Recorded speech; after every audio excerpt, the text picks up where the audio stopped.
جہنم میں لے جانے والے اعمال جو کتاب مقتۃ المدینہ کی، اس میں یہ بات لکھی ہوئی ہے کہ جو شخص چپ کر گناہ کرتا ہے اللہ تبارک و تعالی اسے لوگوں میں ذلیل کر دیتا ہے۔ اس کو ہمیں یوں سمجھو کہ اگر آپ کو کہیں سے ایسا لگے نا کہ میری عزت ذلت میں تبدیل ہو گئی ہے، تو سب سے پہلے یہ دیکھیں کہ میرے چپ چپ کر گناہ کہاں کیے ہیں، کیونکہ اس نے اللہ تبارک و تعالیٰ کے دیکھنے کو ہی نظر انداز کر دیا۔ لوگوں سے چپتا ہے کہ لوگ اس کو ذلیل نہ کریں، مگر اس کو بھول گیا کہ جو عزت و ذلت کا مالک ہے، اور چپ کر گناہ کرتے۔ اور اس دور میں چپ کر گناہ کرنے کے بہت سارے ذرائع ہیں۔ سب سے مطلب کہ بنیادی ذرائعوں میں ایک ذریعہ آپ کا موبائل فون بھی ہے۔ لوگ چپ چپ کر فلمیں دیکھتے ہیں، گانے سنتے ہوں گے، ہیڈ فون لگاتے ہیں، بعد بیٹھے ہوئے ہوں گے کمرے کے اندر اور موبائل فون پر اس طرح بیٹھ کر ڈرامے اور فلمیں دیکھ رہے ہوں گے کہ آگے پیچھے والوں کو پتہ نہ چلے۔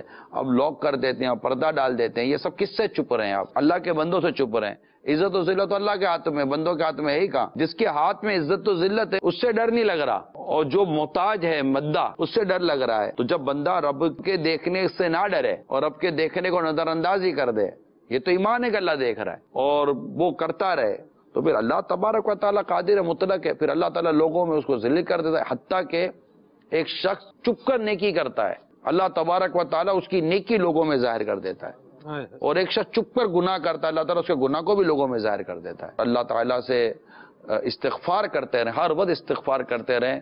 بہت نازک دور ہے، میں آپ کو بتاؤں، ہم مطلب کہ بس گناہ سے بچ جائیں، اللہ تعالیٰ کی کرم نوازی ہوگی۔ اتنا نازک دور ہے، اتنا نازک دور ہے کہ آدمی زبان کے گناہ سے کیسے بچے، آنکھ کے گناہ سے کیسے بچے، اور یہ جو الیکٹرانک ذرائع ہیں ان گناہوں سے بندہ کیسے بچے، دل آزاریوں سے کیسے بچے، حق تلفیوں سے کیسے بچے، ماں باپ کی حق تلفیوں سے کیسے بچے، لوگوں سے ملتے جلتے ہیں ان کی حق تلفیوں سے کیسے بچے۔